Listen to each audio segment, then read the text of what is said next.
Because I was raised, as you know, I've many times talked from this podium about my religious background. It was very eclectic. I was baptized Episcopalian. I went to a Methodist Sunday school. I was baptized Catholic. My folks believed in baptism. Then they became Baha'is. I worked with the Baha'i faith. And then my mother married a fellow who was Jewish, Daniel Ostroga, and we started working within the Jewish faith. And so there was so many things, and each time, every faith that we belonged to, they told me it was the true way. This is what you should believe. This is the only thing. And I looked around at all of the people from all the different races, the children who hadn't started church yet. Poor things, they didn't know what they belonged to. Have you ever thought of that? Where do we get our sense of what and who and where we are, what we belong to? Well, it starts out as children, where we've been told. We've been told this is what you do, this is the religion we believe, these are the clothes you should wear, this is the school you should go to. And we're at a point in our life that we believe anything. I don't know how many of you believed in the Tooth Fairy or Santa Claus or any of those. And weren't you kind of disappointed when you find out that wasn't true? It isn't? Oh no! Just dashed on our dreams. What? Yeah, really. I know. There I go. One more time. Spoiler alert. That's when I lost God, I think, too. Yeah. And I figured if they lied about this, They they lied lied about everything. And so for me, I started, I've always questioned. I always wanted to know what's what and why and how. I'm the one that got everybody to take the clothes off when they were little. I'm sure there was always some little bossy little girl, well, you're a boy, take it off, I want to see what you got. That was me. I was always interested in what things I didn't know about, I wanted to know about. And that would include religion, of really studying, what is this all about? And so as I went through there, because I wanted to talk about spirituality, I wanted to talk about this voice I had in my head. This man who talked to me and had been since I was 5 years old, that I called Ma. His name is Mahalalea. Where did he come from and why was he talking to me? Well, I couldn't talk to the priest. They wanted to exorcise him. I couldn't talk to the rabbi. The rabbi said no, they didn't believe in that. There were so many people I couldn't talk to about it. And I found this wonderful group that had the teachings of Ernest Holmes, and it was called the Church of Religious Science. And I went in there and started listening to what they had to say. And they told me that we were all born equal. We were all the same. There was an essence, a God, a mother, father, God, whatever you wanted to call it, was okay with them. But they didn't allow me to do things I wanted to do. Now there's that Doti coming out again. I found out if I became a minister, which I did in the Church of Religious Science, that I couldn't do readings from the pulpit. I couldn't channel from the pulpit, and they didn't have hands-on healing. I don't know about the healers in here, but I have had people who come to see me, and when I'm doing counseling or whatever, one lady threw herself on the floor and just started shrieking. Her husband had died 2 weeks ago, and they'd been married for 50 years. And she couldn't handle it. She didn't know what to do.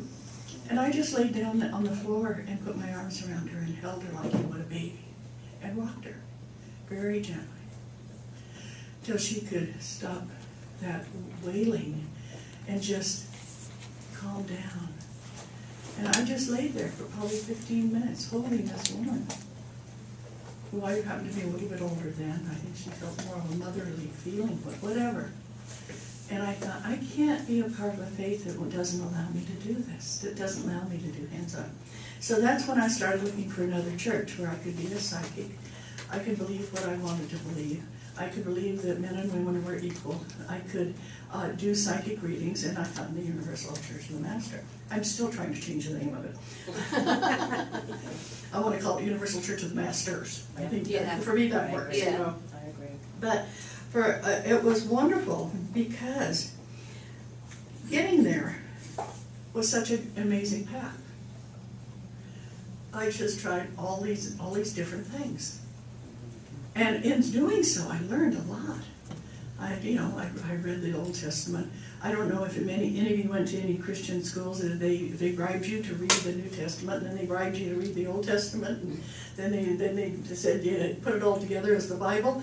I got so many goodies for doing that. I'm a great reader, so I could read all these things, And one of my favorite stories about Dottie. Sometimes I look at myself as another being because some of the things I did as a kid were outrageous. I realized that there were dirty words in the Bible, like harlot. So I underlined it and read. It wasn't until I got into the New Testament and found out that everything Jesus said was underlined and read. I felt a little bit guilty about all that. Is this confession? Confession. How I went through life here. So, always doing something a little bit outside of the way it was supposed to be done. But when I saw all these different ways of religion and the clergy telling us one thing that quite often was different from what I read in the great books, I had to find out what's going on here. And I looked at it and I realized that all these religions were merely books of bringing us into the next area, bringing us into the next energy.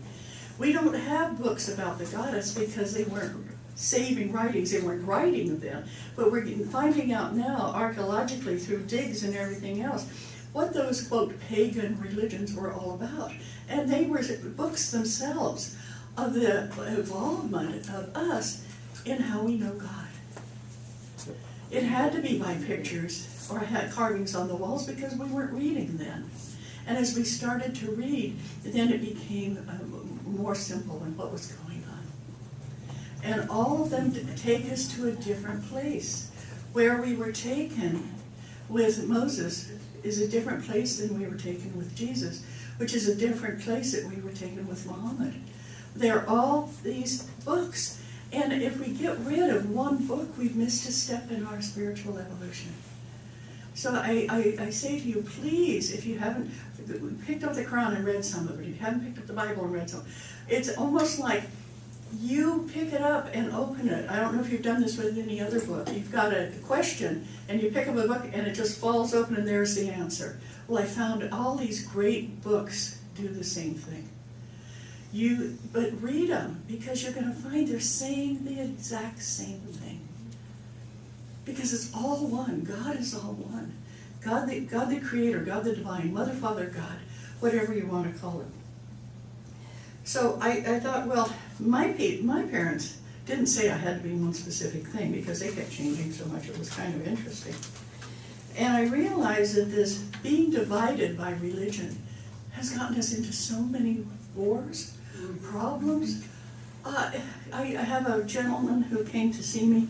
His brother had committed suicide because he was gay, and the family said that he couldn't live with him anymore because it was against the Bible.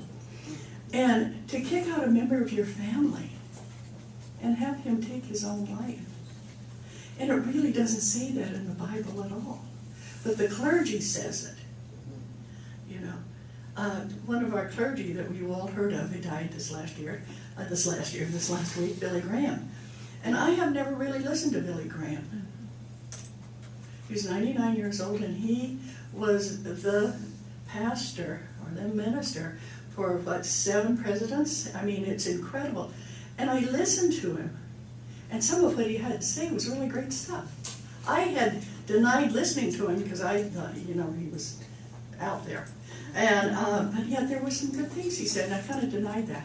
So please, if you feel like, I don't want to listen to somebody, I don't want to read somebody, I don't believe in them, you might check it out and find there's some things that you believe the same as the speaker.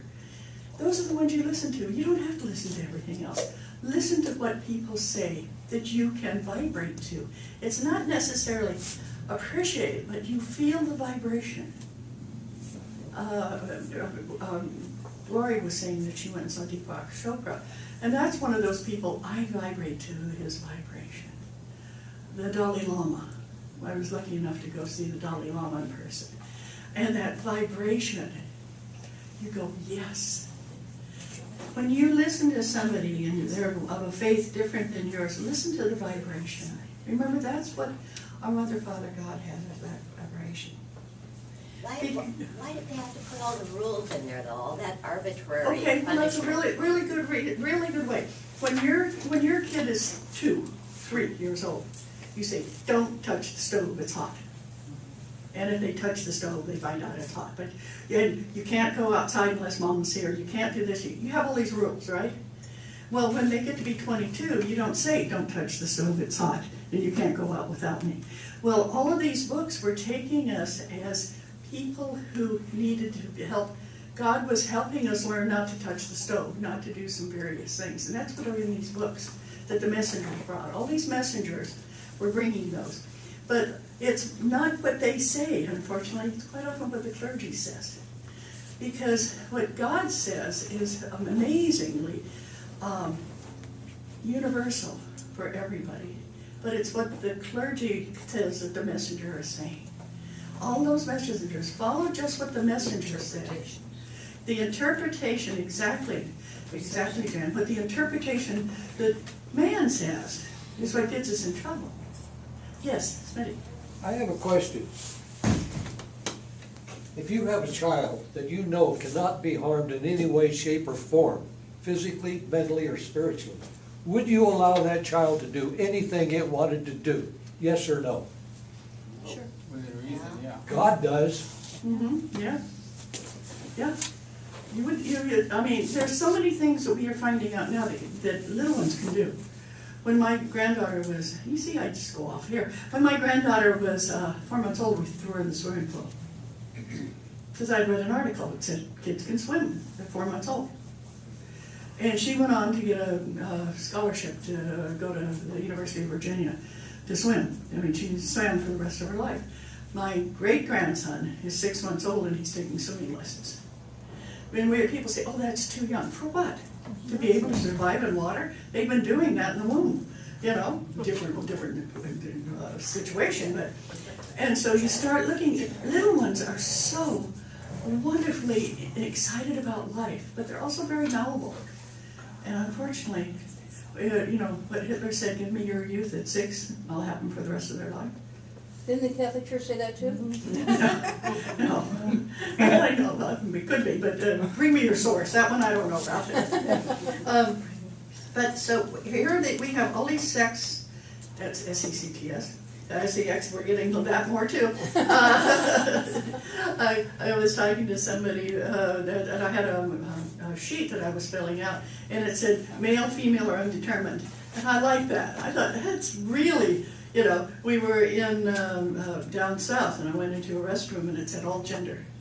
So we're really exploring that and expanding it right now, which feels really good. So we're not just black or white on those either. So interesting things coming up. But when we see the different events that the way they're handled by the different people of the world's faith, the homeless, it's like, well, we don't want them bothering us. Instead of what can we do to support you?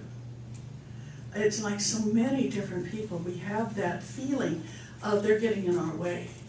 And so as God people, listen to that little voice in your heart that tells you what you should do. You don't have to rely on a faith to do it for you or a religion to do it. Start looking at how you can do it, because remember, you're a part of God. We have God's DNA in us, just like any other parent. You might not get along too well with the mother or father that you have, but you have their DNA. And Corky, did I have a Kleenex? All of a sudden, speaking of DNA, made my nose run for some reason. Okay. I don't know. You're supposed to swallow your cheek, not your nose here. Thank you. Thank you very much. And so what happens here is that if we have that DNA of God, and we have the love in our heart, where we come from should be from that connection. And if you want to say, okay, this is what I want to think, stop and say, where do I get it from? Where do you get the rules that you should follow? Do you get it from the newspaper? Do you get them from when you're kindergarten? Where do you get the rules? You came in here with everything you need to know about God. So, but what is that? It's about love. It's about appreciation. And so as you go through, out of the day, the week, the month, the year, keep seeing yourself as God sees you. As this wonderful person, this loving, kind person. That Mother, Father, God doesn't look at you and say, you're no good. Man says, if you've done various things, you're no good. That's not coming from God. And if somebody tells you you're no good long enough, what happens? You believe it. You believe it. And that's what's happened to a lot of people of a lot of different cultures, of being told you can't do that. And have any of you ever changed your name? Yes. Yeah. And I had somebody say, well, I'm not going to call her that. That's not her name. I said, but that's what she wants. Yeah, but she can't do that. She was given that name. And they seem to do that with religion. You can't think for yourself. You've got to think like a Methodist. Because I was one of those. I can think like a Methodist if I want. You can't think like that. You have to think like we do. And that's how we get ourselves in so much problem. Of thinking like we're told we should. Not being that little child in the sandbox that's playing with a little black child or an Asian child. You know, as children, we don't see color. We just see a smile and somebody to play with. Well, that's what's in our heart. But what's been taught quite often is completely different. So what I want you to do is think about that today. Think about your part of God. When I was talking about the temple that you went into and what was on that pedestal in that temple. Because that is your conception of God. And it's in your third eye. It's where you see it. It should be a combination of you and the God force, an energy, a swirling energy of love. Because that's who you truly are, not what somebody else tells you. Because you don't really want to change your entire universe. You want to be a part of it. You want to be, when somebody comes up to you and speaks to you in Swahili, you want to say, oh, it's so nice having you here. Do you understand English? I'll try and learn Swahili. Okay? How many of you are the Americans that go to every country speaking English? Well, I know I was. or about 3 or 4 lines of Spanish. Courtney speaks Spanish in any country she visits. That's my foreign language. But we don't, for some reason, we don't take the time or the energy to learn something about somebody else. That's true. Okay, it's like this is the religion you're supposed to belong to. This is the color of skin you're supposed to have to. This is how you're supposed to walk and talk. This is the language. It's like we have this sense of it has to be our way. And so what I want you to do is remember, they have that God essence just as much as you do. Whatever skin color, whatever to be determined sex they are, gender. So if you walk through this next week and next couple of weeks or the next year as we go, look at who you are with different eyes. I know when I look inside my own psyche about who am I realize I'm a child of the universe. And that works for you. I want to leave you with a quote. And this is from Bahala'el. As it is clear and evident to thee that all the prophets are the temples of the cause of God, who have appeared clothed in diverse attire. If thou wilt observe with discriminating eyes, thou wilt behold them all, abiding in the same tabernacle, soaring in the same heaven, seated on the same throne, uttering the same speech, and proclaiming the same faith. Do you want me to read that again? Yes. It is clear and evident to thee that all the prophets are the temples for the cause of God, who have appeared clothed in diverse attire, if thou wilt observe with discriminating eyes, thou wilt behold them all, abiding in the same tabernacle, soaring in the same heaven, seated upon the same throne, uttering the same speech, and proclaiming the same faith. Who said that? Baha'u'llah, who's the founder of the Baha'i faith. Yeah, and so when you look at that, and according to the Baha'is, that's the last great prophet. He died in 1892, and he's following the teachings of the Bab, which is following the teachings of Muhammad. So you'll find that quite often the Baha'i faith is under Islam. And so it's a very interesting, it's an interesting faith because their temples all have 7 doorways, one for each door representing a different faith. So when you go to, they have temples in all the continents of Baha'i. So look at the Baha'i faith. It's kind of it's an interesting one because it brings about some things that you probably already believe. And they believe in educating women. Yeah, if you have 2 children, if one is a boy and a girl, educate the girl because she will be raising the next generation, which is very unique. It's not in 1890. Yeah, that's very odd. Yeah, and so they have a lot of interesting beliefs. I don't agree with all of them, but that's I don't have to, because I'm a child of the universe. Thank you so very much. Okay. And now, we're going to pass the basket, I bet you. Uh-oh. I betcha, I betcha. Uh-oh. Well, we might pass Where'd they without go? song. No, we got them. Okay, now, on the back of your program, you're going to say this with us.